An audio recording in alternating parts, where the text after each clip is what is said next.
CPI가 예상치를 하회를 했고 네. 2달 연속 미국의 인플레 둔화를 했다라고 확인을 했습니다.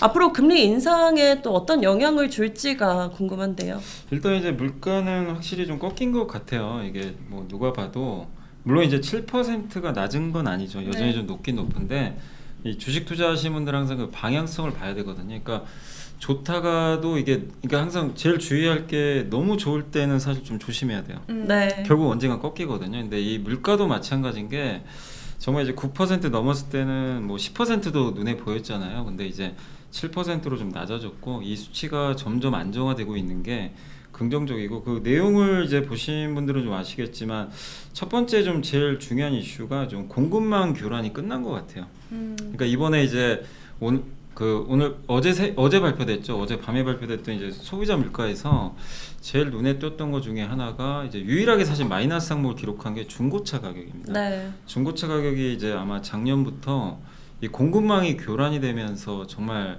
물가를 괴롭혔던 항목 중에 하나거든요.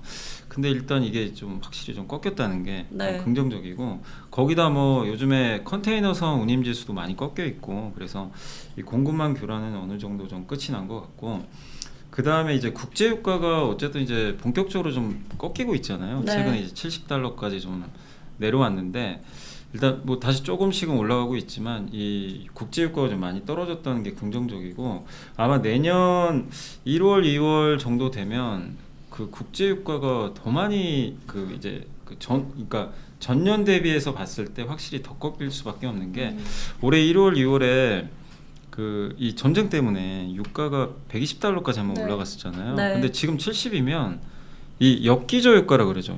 이 전년 대비해서 비교를 하잖아요. 그러면 국제 유가는 아마 내년 1, 2월 되면은 그러니까 이 상승률로 봤을 때는 훨씬 더 많이 꺾이는 모습이 좀 나올 수밖에 없는 것 같고 많은 분들이 좀 아직은 좀 그 의문시하는 것 중에 하나가 아직은 좀 임금 상승률이 좀 높은 거 아니냐. 네. 고용이 좀 이게 고용 지표가 좀 약간 좀 꺾이는 모습이 좀 나와줘야 되는데 실업률도 여전히 낮은 상태고 이러면 이제 임금에 영향을 좀 계속 줄 수밖에 없거든요. 근데 사실은 이거는 연준이 아무리 뭐 금리 올린다고 해서 이게 쉽게 좀 그 꺾일까 좀 그런 생각이 드는 게 한번 올라간 임금은 잘 안 꺾이고요. 네. 일단 기본적으로 그리고 그 미국도 베이비 부머 세대가 지금 은퇴를 하기 시작했어요.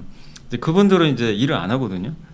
예. 근데 이제 기업들은 일자리를 좀 계속 찾고 있는데 미국에서 지금 그러니까 일을 하려는 수요가 예전만큼 좀 많지가 않아요. 네. 그러면 이제 아무래도 한 명을 고용을 하더라도 옛날보다는 높은 임금을 줘야 돼요. 네. 그렇죠. 그러니까 이거는 연준이 어떻게 할 수 없는 거예요, 사실은. 구조적인 문제가 네, 아닐까. 구조적인 문제이기 때문에 그래서 연준이 뭐 금리 올린다고 해결된 문제는 아니기 때문에 그래서 연준도 뭐 저보다 당연히 더 잘 알겠죠, 그 부분은. 네. 알고 있기 때문에 그래서 저는 이제 무슨 얘기를 하고 싶냐면 연준이 할 건 다 했다. 충분히. 그러니까 연준도 그동안 이제 계속 인플레 파이터 돼가지고 막 금리도 세게 올리고 했는데 실제 그 효과가 이번 물가 지표에 실제 나오기 시작을 하고 있어요. 인플레이션에 대해서는 연준이 그래도 할 일을 다 했다 이런 말씀을 해주셨는데 그동안 연준의 정책을 좀 어떻게 평가를 하시나요? 그러니까 연준이 그러니까 이런 거죠. 그 너무 실수를 많이 했어요. 네. 그러니까 연준 의장이 작년부터 그게 비극의 시작이었던 것 같아요. 이제 저도 이제 보고서 보다 보니까 작년 언제였죠? 4월인가 5월에 네. 그 연준 의장이 그때 물가 오르기 시작하고 있었거든요. 네. 실제. 근데 연준 의장이 그 노숙인 텐트촌에 방문을 한번 한 거예요. 네. 너무 이제 힘들어 보이잖아요. 그러니까 이제 뭐냐면 물가 오르면 선제적으로 금리 인상 준비를 하고 있어야 되는데 네. 이렇게 어려운 사람들이 많으니까 야, 금리 함부로 올리면 안 되겠다. 물가 좀 오른다고. 이제 그때부터 좀 이제 비극이 시작된 거예요, 사실은. 네.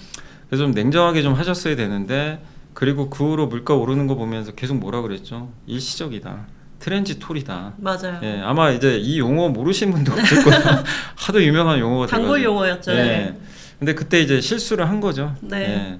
그리고 이제 또 안 도와줬던 게 유럽이 그 에너지난에 좀 빠졌잖아요. 그래서 그때 이제 천연가스를 그때 하필 또 그 유럽에 바람이 안 불었어요. 맞아요. 이게 그때 이 여러 풍력 가지로. 비중이 좀 높은데 바람도 안 불고 기후도 안 도와주고 그러다 보니까 뭐를 했냐면 석탄 수입을 많이 늘렸죠. 그러면서 에너지 가격 작년에 아마 이맘때인가요? 그 전이었나 아마 가을경에 뉴스로 도배했던 게 뭡니까?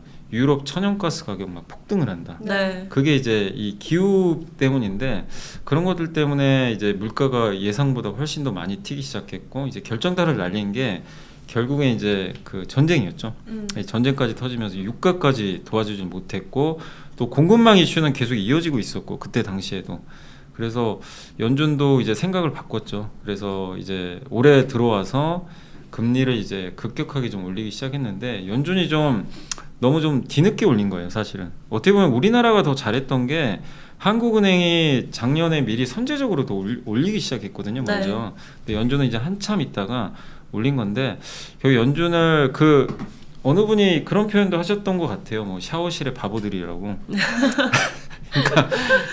그러니까 우리가 이제 그 물을 딱 샤워실 들어가서 물을 딱 이제 뜨거운 물로 샤워를 할 때 네.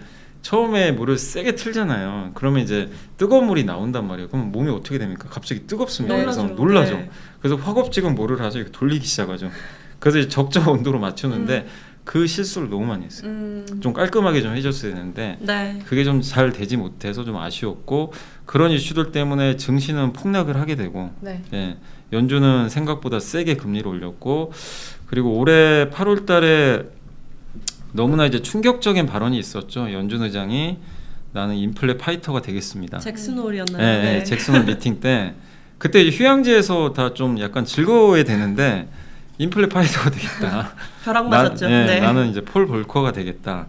이러니 뭐 난리가 난 거죠. 네. 그래서 또 한 번에 이제 충격이 왔고 만약에 그러면 고금리 쪽으로 방향이 잡힌다면 시장에 뭐 조금의 변화는 있을 수 있다 했는데 이사님께서는 좀 구체적으로 어떤 영향을 받을 수 있을 거라고 예상을 하시나요? 그러니까 이게 만약에 그 길이를 너무 길게 가져가잖아요. 네. 그러니까 아마 이제 점도표상으로는 내년에 아마 최종금리 5 정도가 나올 거는 같아요. 근데 그거 가지고 뭐 증시가 크게 뭐 환호를 하거나 뭐 그러진 않을 것 같긴 한데 길이를 이제 너무 길게 가져가면 지금 시장이 이제 그 다음으로 걱정하는 게 뭐냐면 물가 걱정 끝나니까 바로 다음 타적으로 나오는 게 이제 그 경기 걱정이잖아요. 네. 경기 네. 침체. 그럼 경기 침체를 빨리 이거를 그 해소를 하려면 금리를 낮춰줘야 돼요. 금리를 낮춰서 통화 정책을 완화시켜줘야 수요가 다시 살아나면서 경기가 빨리 터닝을 하는데 이게 물가가 그러니까 이 장기간 이제 그 고물가가 좀 유지가 만약에 되는 흐름으로 연준 위원들이 생각을 하고, 그러니까 물가는 꺾이겠죠. 꺾이는데 연준 위원들이 생각하는 이제 안정적인 물가는 2에서 3%거든요. 네. 네. 이게 만약에 아직은 먼 것 같다. 이거 그래서 계속해서 고금리 유지해야 된다. 이런 식으로 나가버리면 이게 결국엔 경기에 계속 압박을 주거든요. 네, 그러면은 경기 회복 속도가 느려질 수밖에 없죠. 일례로 지금 중국은 그러니까 이 모든 나라랑 좀 반대로 가는 국가 중에 하나가 지금 중국인데 네. 중국은 지금 반대로 가죠. 부양으로. 네, 부양으로 가고 돈도 많이 풀고 있어요. 지금 최근에 뭐 M2 증가율도 굉장히 급격하게 좀 올라오고 있고 거기다 리오프닝까지 지금 시작을 했잖아요. 그래서 그렇게 되면 이제 경기가 부양이 되거든요. 근데 미국은 그게 아니라 일단은 금리를 계속 높은 수준을 유지해서 계속해서 경기를 좀 위축시키는 정책이잖아요. 네. 그래서 결국엔 이 길이가 좀 너무 길어지면 결국 침체가 올 수밖에 없는 거죠. 경기 침체 어떻게 좀 예상을 하고 계세요? 이게 그러니까 경기 이게 맞추기가 참 어려운 것 같긴 한데 내년에 일단 이제 뭐 저도 그렇지만 이제 이 주식 투자하시는 분들 다 경기 침체 생각 안 하시는 분은 없을 것 같아요. 네, 네. 그건 이제 인정을 하는데 이 두 가지거든요. 이게 주식시장이 반영이 됐다. 아니다.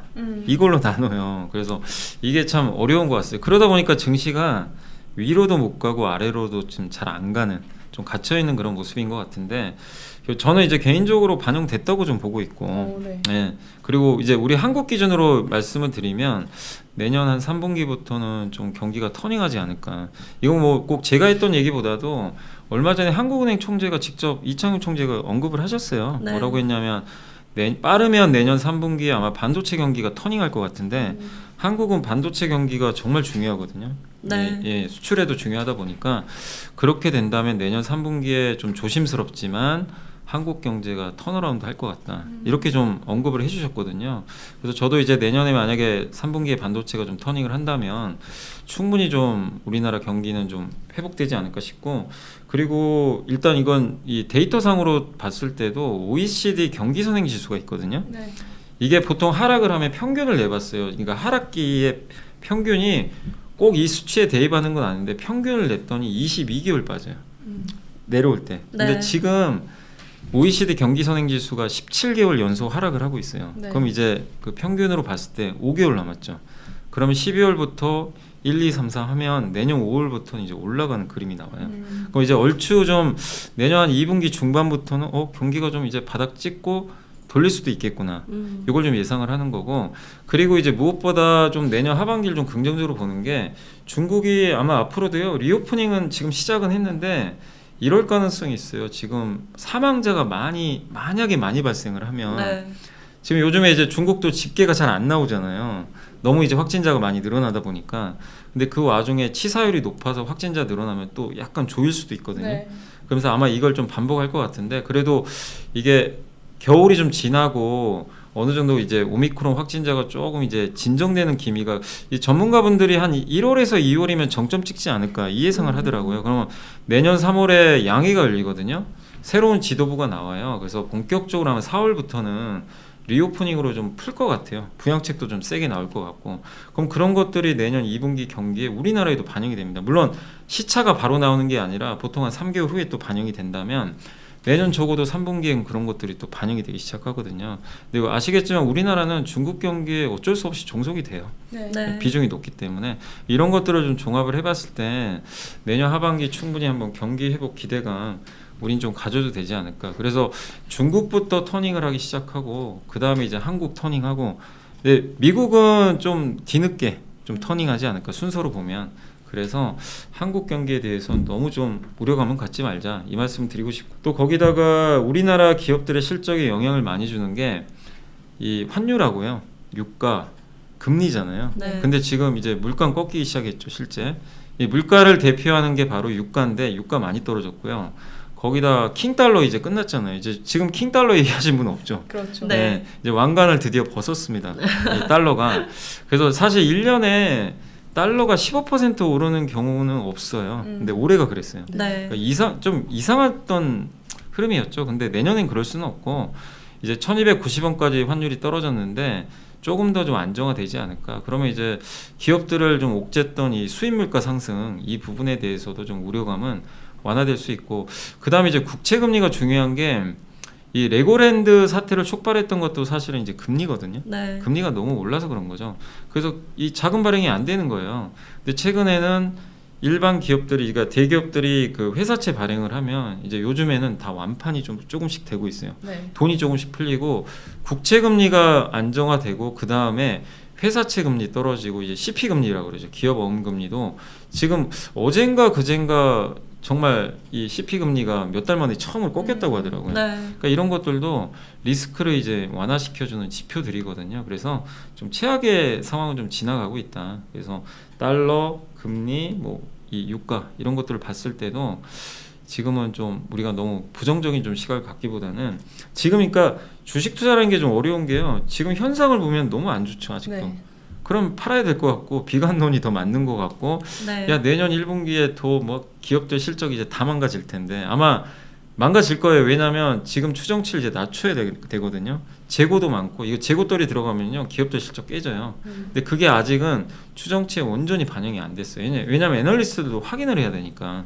그러면은 그게 무서우면 증시가 또 빠질 텐데 이럴 수 있는데, 근데 주식시장은 항상 좀 이게 놀라운 마법의 단어가 있어요. 선반영. 선반영. 좋을 때도 선반영하고요. 네. 그래서 아마 작년 3분기에 아마 제일 많이 들으셨던 단어가 선반영. 그때 무슨 선반영이면 좋은 건 알겠는데 이거 미리 반영한 거 아니야. 작년 3분기에 수출이 역대급으로 계속 좋았어요. 네. 근데 주식시장은 반대로 계속 부러지고 있었어요. 근데 지금 수출이 어떻죠? 지금 마이너스로 네, 나고 있죠. 꺾였죠. 예, 네. 꺾이고 있는데 주식시장 안 빠집니다. 잘 버티죠, 예전보다.